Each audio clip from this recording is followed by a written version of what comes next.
Assalamualaikum warahmatullahi wabarakatuh. Selamat siang kepada yang terhormat teman-teman, Mbak Mbak Yumna, Mbak Nada, Mbak Rizka. Izinkan saya untuk mempresentasikan LKPD berbasis CRT yang akan saya terapkan di sekolah PPL. Nah, sebelumnya saya izin untuk share screen terlebih dahulu.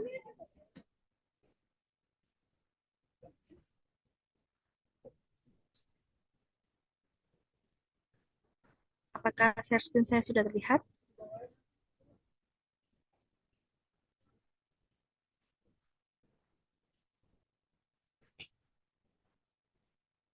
Sudah terlihat, Mbak? Sudah. Oke. Terima kasih.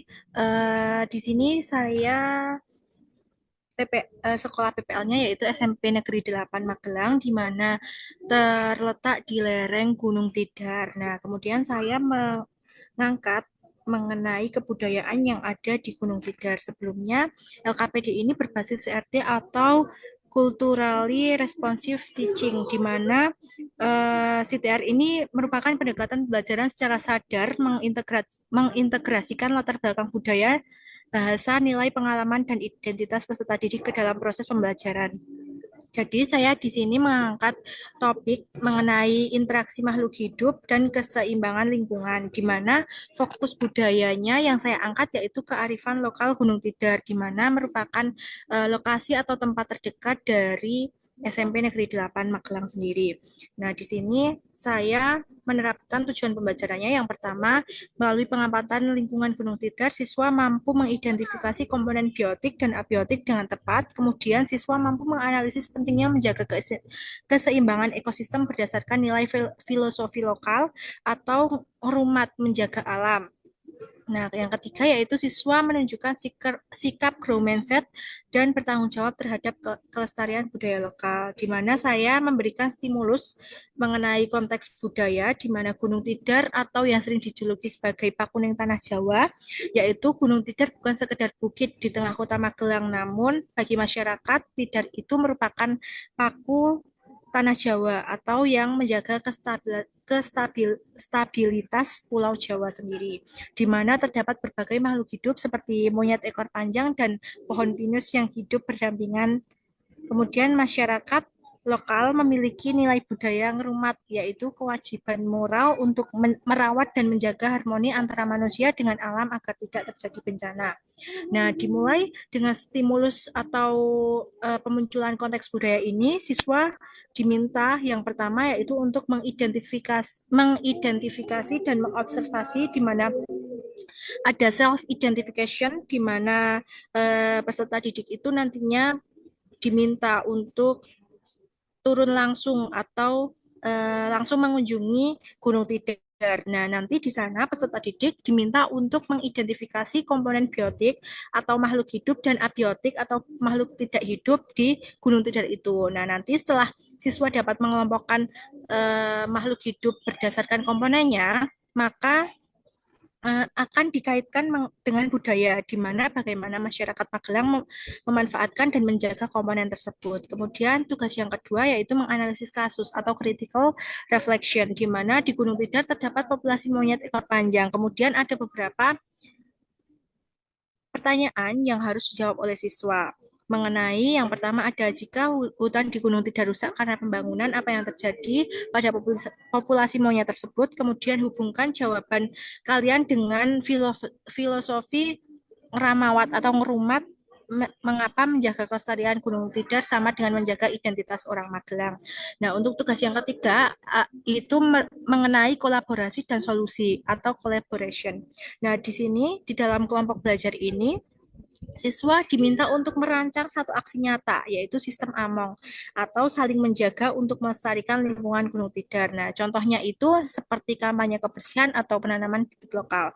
Nah, siswa diminta untuk merumuskan satu solusi untuk merumat Gunung Tidar itu. Nah, nilai yang diangkat itu nanti siswa juga harus merumuskan. Dan yang terakhir adalah refleksi atau exit ticket, atau yang menandakan bahwa tugas tersebut sudah selesai untuk dikerjakannya itu siswa menjawab soal dengan menggunakan prinsip grow mindset, di mana yang pertama, satu hal baru yang saya pelajari mengenai hubungan IPA dengan budaya Magelang adalah apa, dan yang terakhir atau yang kedua yaitu tantangan yang saya hadapi dalam menjaga lingkungan tidur itu apa dan cara mengatasinya itu apa. Jadi di sini saya menerapkan mengaitkan materi IPA dengan budaya melalui LKPD berbasis TRI dan juga menerapkan mengenai filosofi pendidikan dan juga grow mindset. Mungkin seperti itu yang dapat saya sampaikan. Kurang lebihnya mohon maaf. Saya tutup. Wassalamualaikum warahmatullahi wabarakatuh.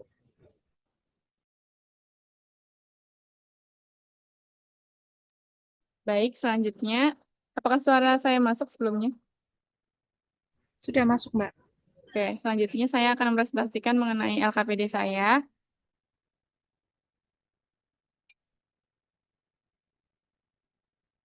Apakah terlihat?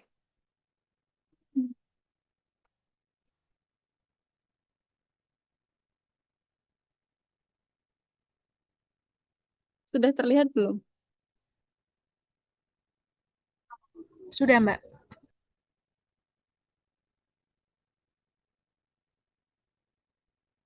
Nah, mengenai LKPD saya, yang yaitu lembar kerja peserta didik berbasis CRT dan PJBL. Dengan topik yang saya ambil yaitu inovasi wirausaha kuliner tradisional Magelang berbasis bioteknologi dan pengawetan alami. LKPD ini merupakan mata pelajaran IPA di kelas 9.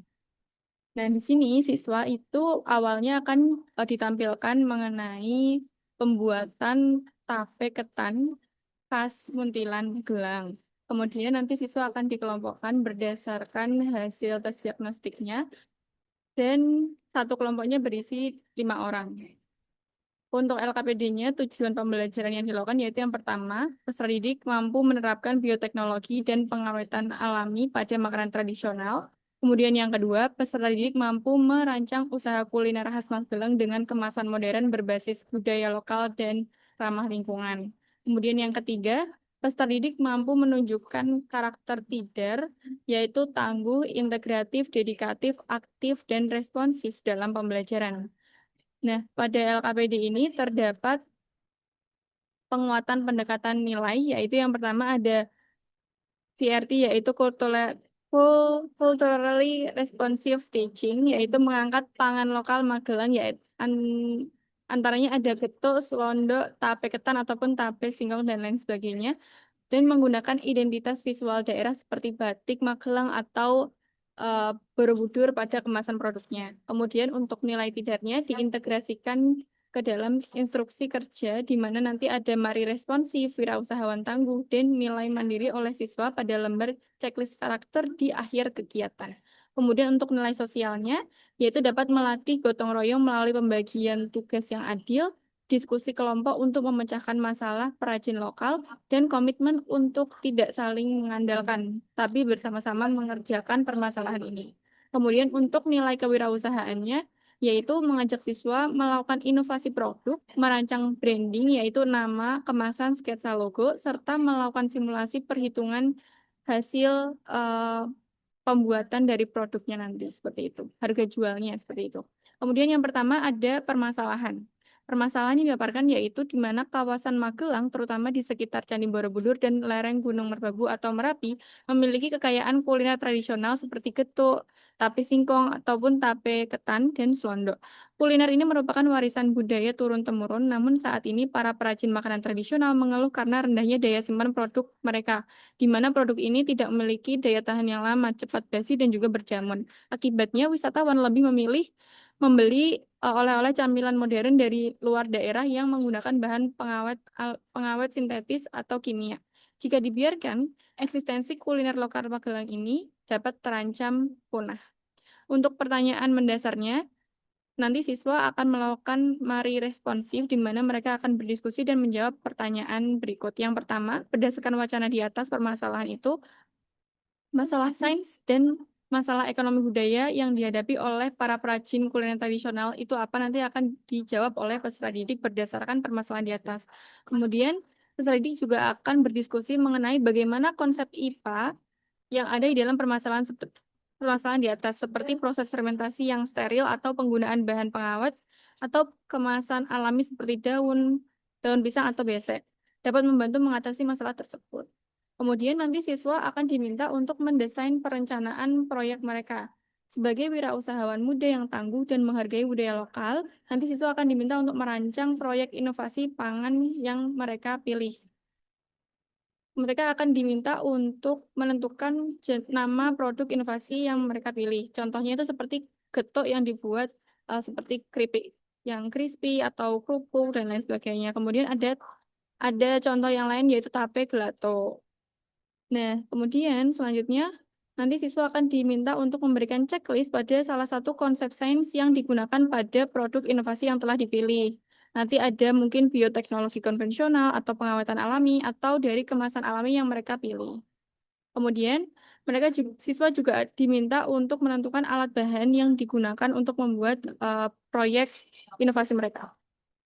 Kemudian siswa juga diminta untuk membuat rancangan kemasan, yaitu nanti siswa diminta untuk menggambar logo produknya, unsur budaya lokal yang dimasukkan pada logo atau kemasan, misalnya gambar dari Candi Borobudur, kemudian ada motif batik atau gambar Gunung Tidar. Jadi itu sesuai kreativitas peserta didik. Nah, di bagian ini siswa diminta untuk menggambarkan logonya atau gambar dari kemasan tersebut. Nah, selanjutnya siswa juga diminta untuk menyusun jadwal proyek, bagaimana pekerjaan proyek ini dilakukan.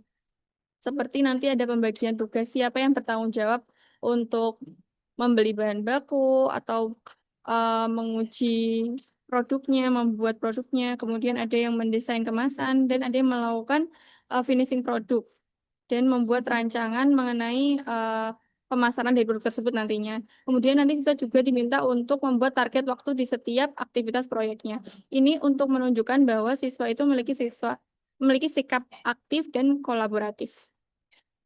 Kemudian selanjutnya ada bagian monitoring. Siswa diminta untuk menjawab 2 pertanyaan. Yang pertama, mikroorganisme apa yang nanti digunakan oleh siswa atau perubahan apa yang terjadi pada makanan atau inovasi yang mereka buat jika di dalamnya memang tidak ada tadi mikroorganisme tidak ada, maka perubahan apa yang terjadi seperti itu konsep IPA-nya. Kemudian yang kedua, berapa perkiraan harga. Jadi nanti siswa diminta untuk menghitung modal awal bahan bakunya dan menghitung harga jualnya seperti itu.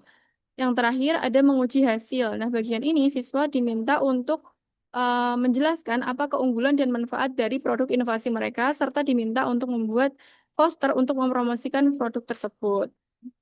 Nah, pada bagian evaluasi pengalaman itu ada 2, ada nanti refleksi kelompok dan juga refleksi untuk karakter nilai tidak. Siswa diminta untuk mencentang sikap yang tangguh, integratif, dedikatif, aktif, dan responsif beserta dengan alasannya. Kemudian pada refleksi kelompok, siswa juga diminta untuk menjawab 5 pertanyaan. Yang pertama, apa konsep IPA yang dipelajari, kemudian manfaat pelajaran IPA pada budaya lokal, serta kesulitan atau hal-hal yang baru mereka ketahui dari pembelajaran kali ini. Nah, semua itu nanti juga akan dituangkan pada kesimpulan yang mereka dapatkan. Seperti itu. Mungkin itu saja yang dapat saya sampaikan. Sekian, terima kasih. Wassalamualaikum warahmatullahi wabarakatuh. Mungkin akan saya mulai dari saya dengar. Apakah sudah terlihat share screen-nya? Oke, di sini saya akan menunjukkan.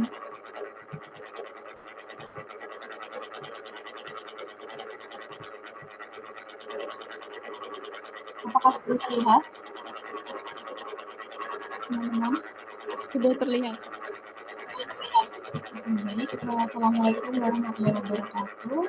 Di sini saya akan memaparkan LKPD yang sudah saya rancang, yaitu IPA berbasis CFD, di mana LKPD ini untuk SMP siswa kelas 7 dengan tema mengenai ekosistem di sekitar kearifan lokal Magelang.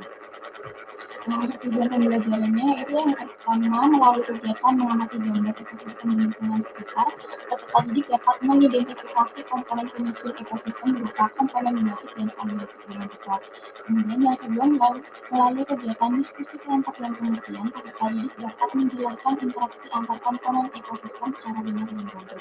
Di sini disajikan gambar, kemudian Terdapat narasi yaitu masyarakat Magelang memiliki kearifan lokal dalam menjaga keseimbangan ekosistem. Salah satunya adalah tradisi nyadran, di mana tradisi ini merupakan ritual budaya yang dilakukan masyarakat untuk biasanya itu sebelum bulan Ramadan. Jadi masyarakat biasa untuk membersihkan lingkungan sekitar seperti contohnya itu pada makan, kemudian sumber mata air dan lain sebagainya. Nah, di sini tradisi ini mengajarkan kita untuk menjaga kebersihan lingkungan, salah satunya sumber air, untuk tidak merusak alam dan hidup selaras dengan lingkungan. Kemudian peserta didik mengamati gambar dan mengidentifikasi apa saja yang sudah terlihat pada gambar. Selanjutnya, mengidentifikasi komponen ekosistem pada gambar yang diamati, yaitu komponen makhluk hidup biotik dan komponen benda tak hidup atau abiotik. Terus yang kedua, peserta didik membuat minimal 2 rantai makanan yang mungkin terjadi di ekosistem tersebut. Nah, 2 rantai makanan ini nanti dijadikan poster untuk peserta didik dan nanti akan dipresentasikan. Kemudian yang nomor 3, menjelaskan interaksi yang terjadi antara komponen biotik di ekosistem tersebut. Contohnya ada predasi, simbiosis, dan propagasi. Kemudian peserta didik mengaitkan yang pertama bagaimana kegiatan masyarakat sekitar ini seperti tradisi nyadran membantu menjaga keseimbangan ekosistem. Kemudian yang kedua, apa yang akan terjadi jika masyarakat tidak menjaga kebersihan sumber air. Dan yang ketiga, menuliskan tiga tindakan nyata yang bisa dilakukan oleh peserta didik untuk menjaga ekosistem di lingkungan. Selanjutnya, yang terakhir yaitu peserta didik menyimpulkan berdasarkan apa yang telah diisi oleh peserta didik selama pembelajaran tersebut. Mungkin cukup sekian presentasi dari saya. Terima kasih, saya kembalikan ke Mbak.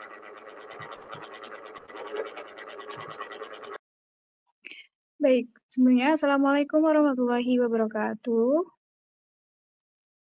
Perkenalkan, nama saya Ariska Septiani Susanti. Di sini saya akan mempresentasikan LKPD berbasis CRT yang setelah saya buat. LKPD ini saya mengambil tema sistem sendi pada manusia. Nah, jadi dalam pembelajaran kali ini kita akan belajar mengenai sistem sendi pada manusia. Nah, pada LKPD ini mencakup capaian pembelajaran, yaitu peserta didik mampu mengidentifikasi dan menjelaskan berbagai sistem organ pada makhluk hidup, menganalisis hubungan antara struktur dan fungsi organ, serta mengaitkannya dengan upaya menjaga kesehatan. Nah, tujuan dari pembelajaran kali ini yaitu peserta didik mampu menganalisis macam-macam persendian pada gerak tari topeng ireng melalui kegiatan pengamatan dengan pendekatan CRT atau culturally responsive learning. Dan juga peserta didik mampu mendeskripsikan gangguan yang terjadi pada manusia, pada sendi manusia. Nah, dalam LKPD ini mengintegrasikan dimensi lulusan pelajar Pancasila, yaitu keimanan dan ketakwaan terhadap Tuhan Yang Maha Esa, kewargaan, penalaran kritis, kreativitas, kolaborasi, dan juga komunikasi. Nah, dalam pembelajaran kali ini juga mengintegrasikan nilai-nilai budaya yang akan dikembangkan melalui pembelajaran kepada peserta didik, yaitu yang pertama gotong royong, tanggung jawab, kejujuran, kepedulian terhadap lingkungan, saling menghormati, terus juga menghargai warisan budaya lokal dan juga bangga dan cinta terhadap budaya lokalnya. Nah, sumber belajar yang digunakan pada pembelajaran ini yaitu yang pertama budaya lokal tentu saja, ya yang saya mengangkat tari topeng ireng khas Magelang. Ini adalah tarian khas dari Magelang khususnya di lereng Gunung Merapi.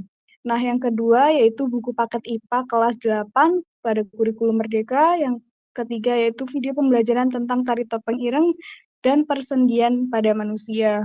Nah, di LKPD saya juga sudah menyantumkan gambar tentang tari topeng ireng untuk memvisualisasikan tari tersebut. Nah, dalam LKPD juga saya menyertakan pertanyaan-pertanyaan mengenai budaya lokal yang saya angkat. Yang pertama itu peserta didik nanti akan menganalisis tarian apa sih itu dan dari manakah asal tarian tersebut. Nah, yang kedua, peserta didik juga akan ditanya apakah mereka sudah pernah menonton tarian tersebut secara langsung dan bagaimana respon mereka terhadap pertunjukan tersebut. Nah, selanjutnya guru memberikan media untuk nanti peserta didik bisa men-scan QR code yang ada di LKPD. Nah, nanti peserta didik diminta untuk menonton secara seksama bersama kelompoknya masing-masing. Nah, nanti dalam video tersebut akan ditanyakan apakah nanti guru akan bertanya apakah ada kaitannya topeng topeng ireng tersebut dengan materi persendian yang akan dibahas dalam pembelajaran kali ini. Nah, tentu saja pembelajaran ini menganut atau dasar teori yang yaitu sendi itu adalah jaringan kompleks penghubung antar tulang yang memungkinkan tubuh bergerak dan menopang berat badan serta memberikan stabilitas pada tubuh. Nah, tubuh manusia dewasa memiliki sekitar 360 sendi yang terbagi berdasarkan sifat dan arah geraknya masing-masing. Nah, berdasarkan kemampuan gerak dari persendian itu dibagi menjadi 3, yaitu sendi mati, sendi kaku, dan juga sendi gerak. Nah, sedangkan berdasarkan jenis sendi geraknya itu juga dibagi beberapa, yaitu ada sendi peluru, sendi engsel, sendi putar, sendi pelana, sendi geser, dan juga sendi pulung. Nah, karena ini adalah pembelajaran dengan pendekatan CRT, nah maka hubungan materi persendian dengan tari topeng ireng yang diangkat dari budaya lokal Magelang, yaitu dalam menari, seseorang pasti memerlukan gerak seluruh tubuh untuk menciptakan gerakan yang indah. Nah, untuk menggerakkan bagian-bagian tubuh tersebut, penari dibantu dengan adanya sistem persendian supaya tubuh mampu menggerakkan anggota tubuhnya dengan bebas dan luas. Nah, sendi-sendi itulah yang membantu para penari menggerakkan anggota tubuhnya dan menciptakan tarian yang indah yang bisa kita nikmati sampai sekarang. Nah, dari dasar teori dan hubungan antara budaya lokal dengan materi pembelajaran, nah nanti peserta didik diminta untuk menganalisis bermacam-macam sendi manusia yang sudah ditampilkan di LKPD mereka. Jadi nanti peserta didik mengisi jenis-jenis sendi sesuai dengan gambar yang ditunjuk. Nah, selanjutnya juga peserta didik diminta untuk menganalisis masing-masing jenis sendi dari arah gerakannya, contoh sendi itu ada di bagian tubuh mana, dan juga keterangan bagaimana sendi itu bekerja atau mekanisme dari sendi tersebut. Nah, selanjutnya peserta didik juga diminta menganalisis gambar yang ada di LKPD. Nah, nanti dari gambar tersebut, peserta didik diminta untuk mengaitkannya dengan upaya menjaga kesehatan sendi manusia. Nah, ini ada beberapa pertanyaan. Yang pertama, apa yang terjadi pada gambar? Nah, nanti peserta didik menjawab sesuai dengan ilustrasi gambar yang telah disediakan. Yang kedua, sendi apa yang mengalami gangguan? Terus yang ketiga, di mana letak sendi tersebut? Nah, yang selanjutnya yaitu bagaimana cara mengatasi gangguan pada sendi yang ada di gambar. Nah, selanjutnya di akhir pembelajaran, nanti peserta didik diajak untuk merefleksikan. Yang pertama, pengetahuan baru apa yang dia dapat dari pembelajaran yang telah dilakukan. Nah, yang kedua, nilai budaya apa yang diperoleh dari pembelajaran yang telah dilakukan. Terus juga selanjutnya hubungan tari topeng ireng dengan materi. Jadi nanti peserta didik menganalisis secara mandiri atau berdasarkan pengetahuan yang telah diperoleh itu hubungan antara tari topeng ireng dengan materi yang dia pelajari itu apa. Nah, yang terakhir yaitu hal yang perlu dikembangkan setelah dia mengikuti pembelajaran yang telah dilakukan. Jadi misalkan peserta didik mengalami kesulitan dalam menganalisis gambar atau menganalisis video, jadi nanti peserta didik merefleksikannya di bawah ini. Nah, mungkin sekian yang dapat saya sampaikan. Kurang lebihnya mohon maaf. Assalamualaikum warahmatullahi wabarakatuh. Waalaikumsalam warahmatullahi wabarakatuh.